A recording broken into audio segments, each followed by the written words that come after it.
Welcome back to the Global Business Channel. We hope you're keeping well. It's been a while since our last upload due to demanding workloads and scheduling constraints.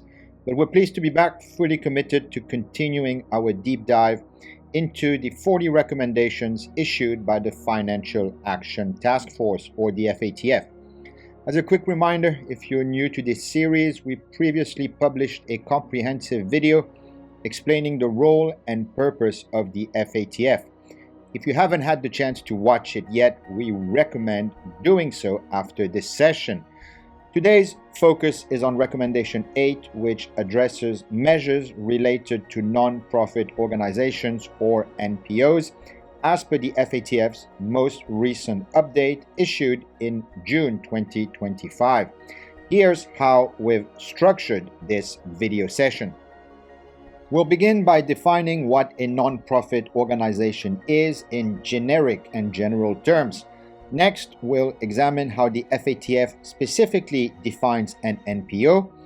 We'll then clarify key terminology relevant to this recommendation. Following that, we'll walk through the content of Recommendation 8 itself. We'll also review the 8 interpretative notes related to this recommendation, which appear on pages 60 through 65 of the official FATF publication. Finally, we'll explore how financial institutions and DNFBPs should approach the KYC, or Know Your Customer, and CDD, Customer Due Diligence processes when onboarding or monitoring NPOs. Lastly, we'll conclude with a very brief summary and key takeaways from all that was discussed during this video. This marks the 46th video on our channel. If you haven't done so already, please consider subscribing for regular updates on international offshore business, corporate governance, financial regulation, and compliance matters.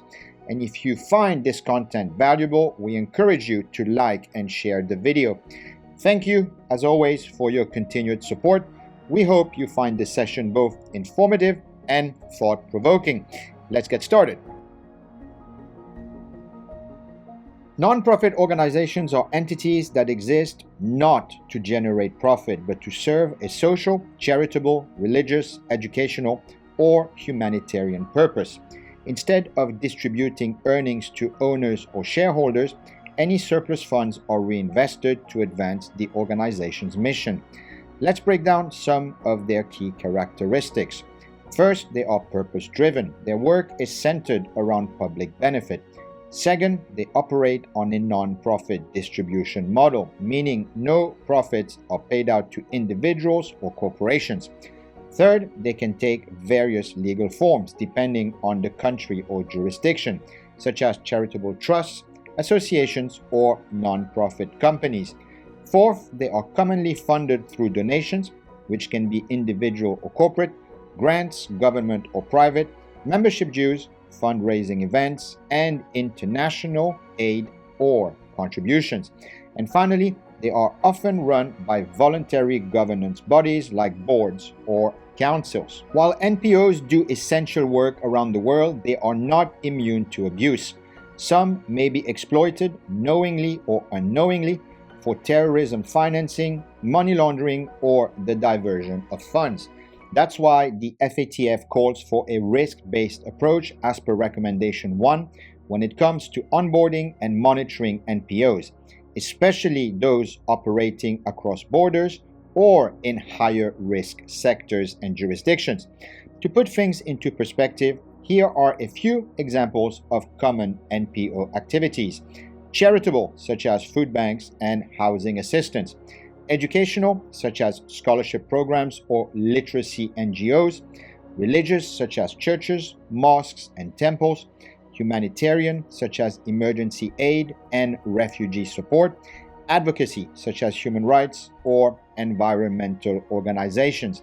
In summary, NPOs play a vital role in society, but they must also be safeguarded from misuse.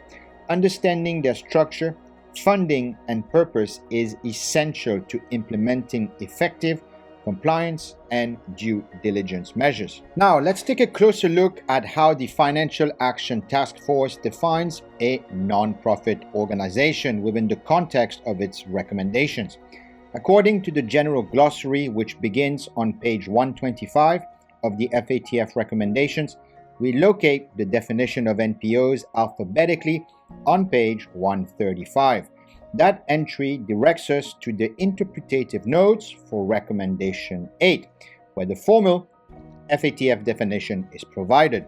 On page 65, the FATF defines a non-profit organization as, and I quote, a legal person, arrangement, or organization that primarily engages in raising or dispersing funds for the purposes such as charitable, religious, cultural, educational, social, or fraternal purposes, or for carrying out other types of quote-unquote good works, end quote.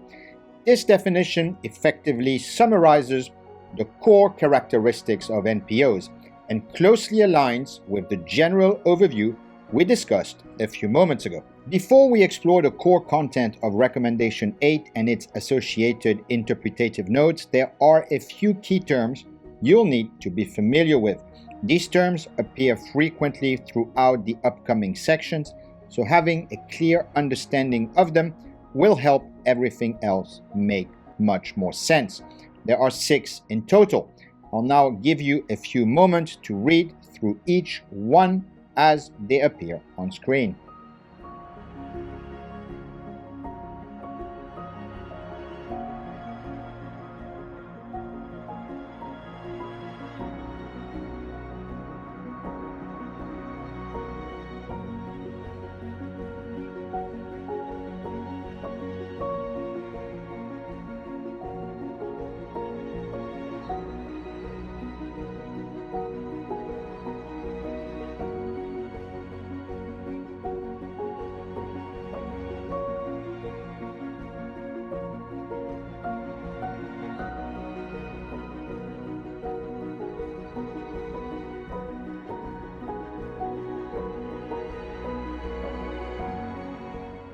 Let's now turn our attention to Recommendation 8. It is relatively concise and I'll be presenting it in simplified terms, more as an interpretation than a direct paraphrase. In essence, countries are expected to identify non-profit organizations and assess the extent to which they may be vulnerable to terrorism or terrorist financing. Based on that assessment, authorities should adopt targeted, proportionate, and risk-based measures without creating unnecessary barriers that could hinder the legitimate work of NPOs. The core objective here is to protect NPOs from being exploited for terrorist financing purposes, including the following scenarios. First, when terrorist groups operate under the guise of legitimate NPOs. Second, when genuine NPOs are misused as channels to transfer terrorist funds, particularly to evade asset freezing controls. And third, when donations or program funds that are meant for lawful causes are covertly diverted to support terrorism. In short, the FATF encourages smart, balanced oversight, protecting both the integrity of the financial system and the important work NPOs do around the world. Now that we've covered the main substance of Recommendation 8 and have a solid understanding of its purpose, let's shift our focus to the accompanying interpretative notes, which are found on pages 60 through 65 of the FATF Recommendations Handbook. These notes provide essential context and practical guidance on how countries should implement the recommendation effectively. Section A, Interpretation, has 4 recommendations, and we start with Interpretative Note 1, recognizing that nonprofit organizations can take various legal forms depending on the country. The FATF uses a functional definition of an NPO. This definition focuses on the organization's activities and characteristics that may expose it to terrorism or terrorist financing risks, rather than simply on its non-profit status. Under this recommendation, an NPO is defined as any legal person, arrangement, or organization that is primarily involved in collecting or distributing funds for purposes such as charity, religion, culture, education, social welfare, fraternity, or other types of public benefit work. Unless otherwise specified under Recommendation 1, this recommendation applies only to those organizations that meet the FATF's specific definition of an NPO, which we covered earlier, and not to all entities operating in a country's broader not-for-profit sector. Interpretative Note 2 argues that nonprofit organizations play a crucial role alongside governments and the private sector in delivering essential services, support, and hope to those in need globally. The FATF acknowledges the significant contributions of NPOs, especially in reaching vulnerable populations in high-risk and conflict-affected areas, and commends their commitment to meeting these challenges. The FATF also recognizes the ongoing efforts of NPOs to enhance transparency in their operations and to prevent misuse for terrorist financing, including through initiatives aimed at countering radicalization and violent extremism. Interpretative Note 3 asserts that some nonprofit organizations may be vulnerable to terrorist financing abuse for various reasons. NPOs often benefit from public trust, enabling them to access significant funding, and many operate in cash-intensive environments.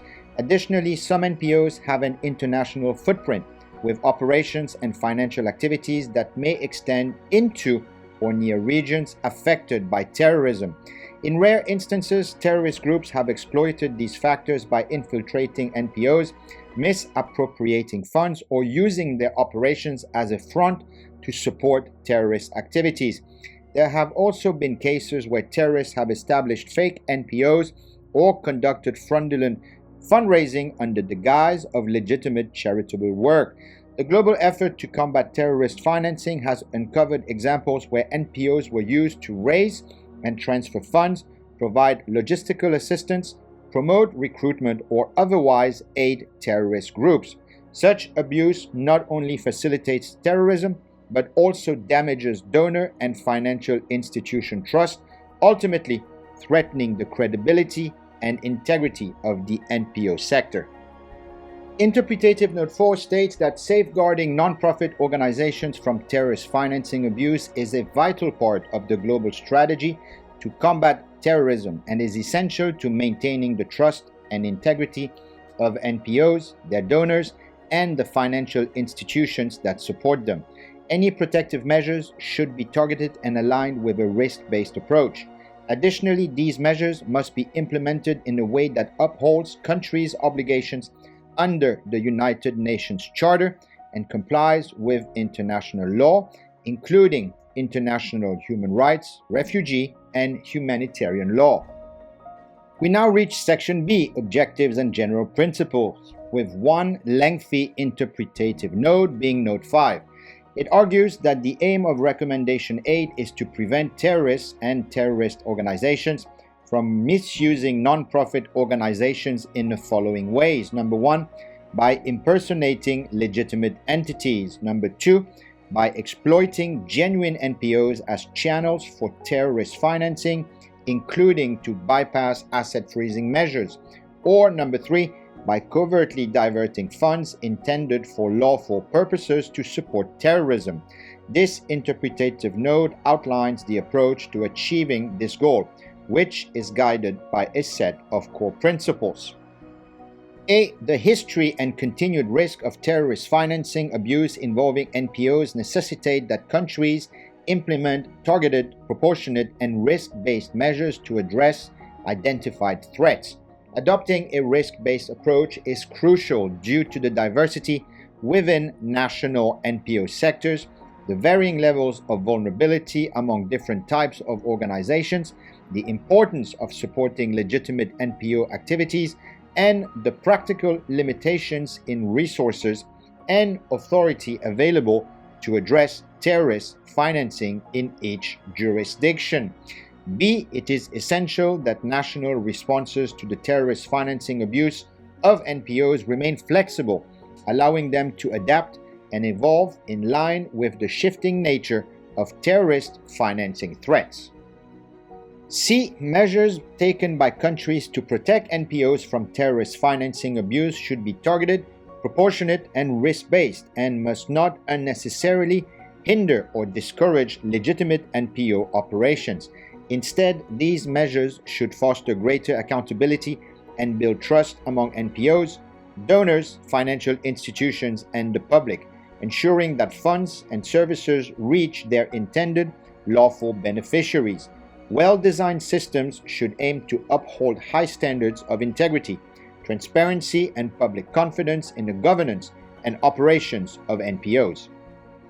D. Countries should identify and take appropriate balanced measures against NPOs that are either exploited by or knowingly assist terrorists or terrorist organizations, considering the particular circumstances of each case.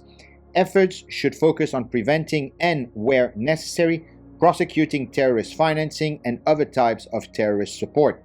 When NPOs suspected of involvement in terrorist financing or support are detected, the primary responsibility of countries is to investigate and stop such activities. Any actions taken must comply with the rule of law and strive as much as reasonably possible to avoid harming innocent and legitimate beneficiaries of the NPOs. Nevertheless, this concern should not delay or prevent immediate and effective measures to stop terrorist financing or support linked to NPOs. E. Countries should gain a clear understanding of the varying levels of terrorist financing risk faced by NPOs and apply proportionate measures to address these risks in accordance with a risk-based approach. Many NPOs may have a low exposure to TF risk, possess sufficient self-regulatory and internal controls to mitigate such risks, or already operate under adequate legal and regulatory frameworks, making additional measures unnecessary. Countries should consider the potential impact of any measures on legitimate NPO activities and implement them only when needed to manage the identified TF risks, without causing undue disruption or discouragement of lawful NPO operations. Measures should not be applied to organizations that do not meet the FATF's functional definition of NPOs merely to protect them from terrorist financing abuse, as this is inconsistent with Recommendation 8. Furthermore, any measures imposed must be proportionate to the assessed TF risks. Excessive or overly restrictive actions are not in line with the recommendation. NPOs are not designated as reporting entities and therefore should not be obligated to carry out customer due diligence themselves. And finally, F. Building collaborative partnerships between the public and private sectors, as well as with NPOs, is essential for gaining insight into the risks NPOs face and the strategies they use to mitigate them. Such cooperation helps raise awareness, enhance effectiveness, and strengthen the capacity to prevent terrorist financing abuse within NPOs. Countries should promote academic research and the sharing of information related to NPOs to better tackle issues connected to terrorist financing. We now reach Section C, Risk Assessment and Mitigation Measures, with the single interpretative Note 6. It stipulates that NPOs carry varying levels of risk for terrorist financing abuse based on their type, activities, or characteristics, with the majority considered low risk. Without prejudice to the obligations under Recommendation 1, A. Countries should identify organizations that fall within the FATF definition of NPOs. B. Countries should conduct risk assessments of these NPOs to identify the specific terrorist financing risks they may encounter. C. Countries should apply focused, proportionate, and risk-based measures to mitigate the identified risks, consistent with a risk-based approach. They may also consider existing self-regulatory frameworks and internal controls within NPOs. D. The activities outlined in A through C. 1. Should draw on all relevant and reliable sources of information, including consultation with NPOs. 2. Can take various forms and are not necessarily required to be documented in writing. And number 3, should be reviewed on a regular basis. And now for Section D, effective approaches for identifying, preventing, and combating the terrorist financing abuse of NPOs, carrying Interpretative Note 8. There are various approaches to identifying, preventing, and combating the abuse of NPOs for terrorist financing. For NPOs assessed as low risk for terrorist financing abuse, countries may choose to focus solely on outreach related to terrorist financing and may opt to not implement further mitigation measures.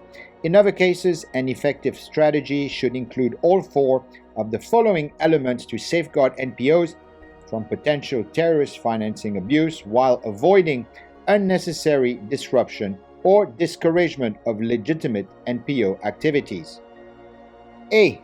Ongoing outreach on terrorist financing issues. Number 1, countries should establish clear policies that promote accountability, integrity, and public trust in the governance and management of NPOs. Number 2, countries should implement outreach and educational programs as appropriate to raise and enhance awareness among NPOs and the donor community about the vulnerabilities of NPOs to terrorist financing abuse, the associated risks, and the measures NPOs can take to protect themselves.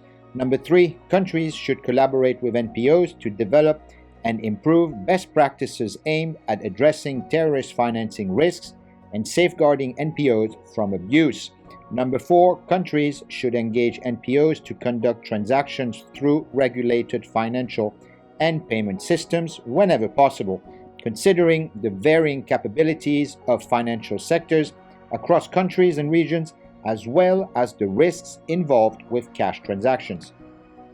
B. Targeted, proportionate, and risk-based measures, including oversight of monitoring of NPOs. Countries should promote oversight or monitoring of NPOs that is focused, proportionate, and based on risk. A uniform, one-size-fits-all approach would not align with the proper implementation of Recommendation 1 of the FATF standards. In practice, this means, number 1, countries must be able to demonstrate that they have established focused, proportionate, and risk-based measures applicable to NPOs. Existing regulatory, self-regulatory, and internal control measures within NPOs or other measures may already adequately address the current terrorist financing risks in any given country, although these risks should be regularly assessed. Number 2, relevant authorities should monitor NPOs' compliance with these focused, proportionate, and risk-based measures. And number 3, appropriate authorities should have the ability to impose effective, proportionate, and deterrent sanctions for any violations committed by NPOs or individuals acting on their behalf. C. Effective information gathering and investigation. Number 1, countries should ensure strong cooperation, coordination, and information sharing among all relevant authorities and organizations that possess information on NPOs to the fullest extent possible. Number 2, countries should have the necessary investigative skills and resources to examine NPOs suspected of being exploited by or actively supporting terrorist activities or terrorist organizations. Number 3, countries should guarantee access to relevant information about the administration and management of a specific NPO, including financial and program-related data during investigations. Number 4, countries should establish proper mechanisms to ensure that when there is suspicion or reasonable grounds to believe that an NPO, number 1, is involved in terrorist financing abuse or serves as a front for terrorist fundraising, number 2, is being used as a channel for terrorist financing, including to evade asset freezing or other countermeasures, or number 3, is disguising the diversion of funds meant for legitimate purposes to benefit terrorists or terrorist organizations. This information is promptly shared with the appropriate authorities to enable timely preventive or investigative actions. D. Strong capability to respond to international requests for information concerning an NPO of interest. In line with the recommendations on international cooperation, Countries should designate appropriate points of contact and establish procedures to effectively handle international requests for information about specific NPOs suspected of involvement in terrorist financing or other forms of terrorist support. And finally, Interpretative Note 8 under Section E, resources for oversight, monitoring, and investigation, where countries should ensure that their relevant authorities responsible for overseeing, monitoring, and investigating NPOs are equipped with sufficient financial, human, and technical resources. Nonprofit organizations play a crucial role in society, bringing relief, hope, and support to those who need it most.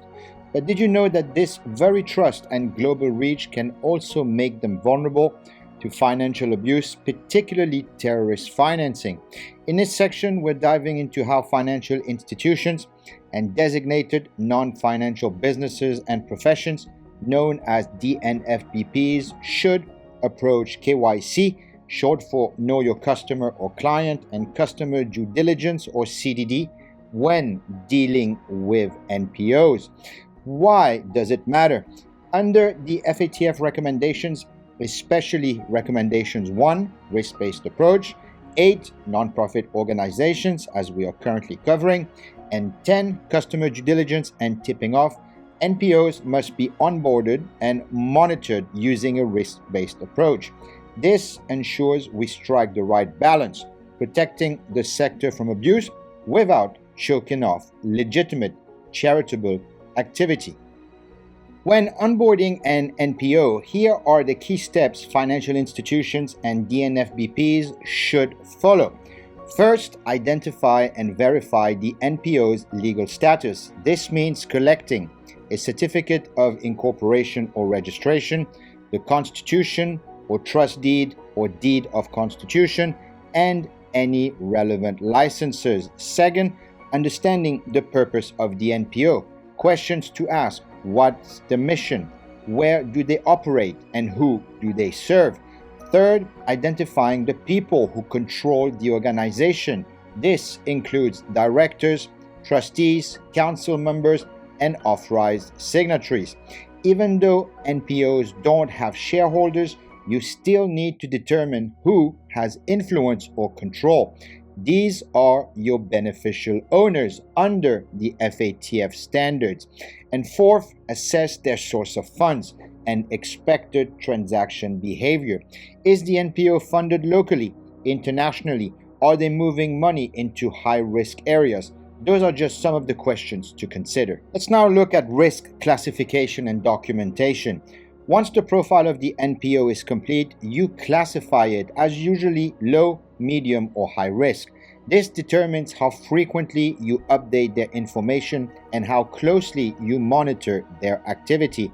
Documents you should typically request include audited financial statements or non-audited financial statements, a list of board or council members or those in control, proof of identity and proof of address for these key individuals, organizational charts so you know who is positioned where, and a description of activities and beneficiaries. Once you have identified all these individuals, you should also screen them. Screen them for any adverse media or sanctions under the United Nations, the United Office of Foreign Assets Control, or the European Union, for example. This is usually done through various tools, which include, and I'm just citing a few, WorldCheck by Refinitiv and or DocFox, unless you have another source that you are using. However, it is key that you screen each and any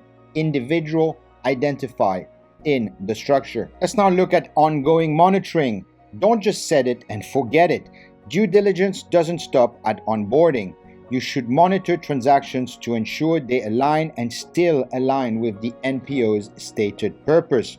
Conducting periodic reviews based on the risk level annually or at an other frequency, especially for high-risk NPOs, or every few years for low-risk ones. Again, this depends on your entity's risk-based approach.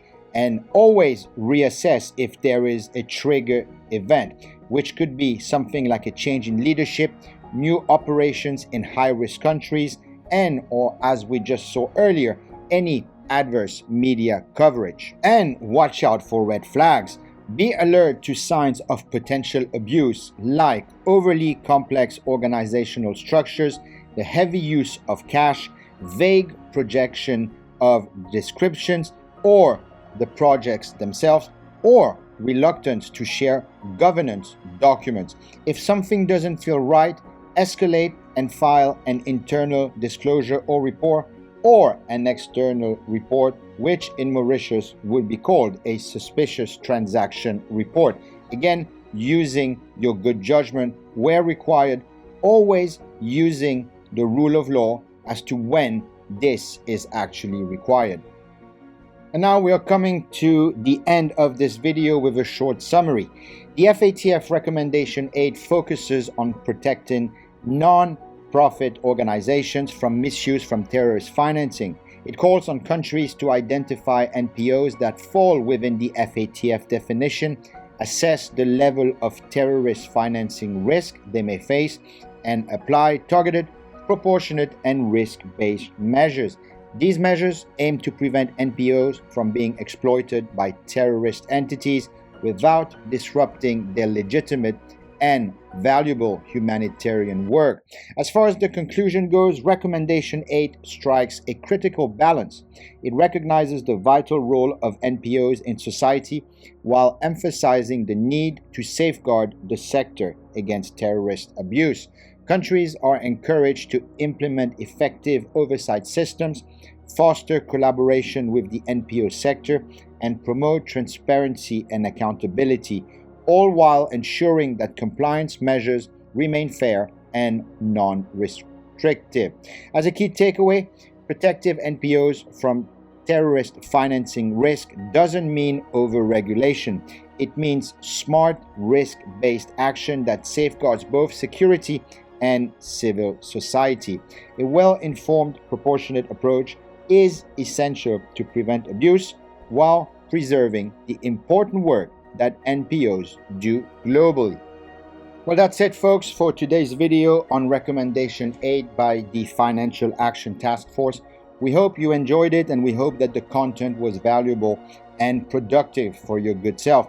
If you haven't done so already, please consider subscribing to our channel for regular updates on international offshore business, corporate governance, financial regulation, and compliance matters. We really thank you for your attention and your viewership. We'll see you in the next one. Cheers, guys.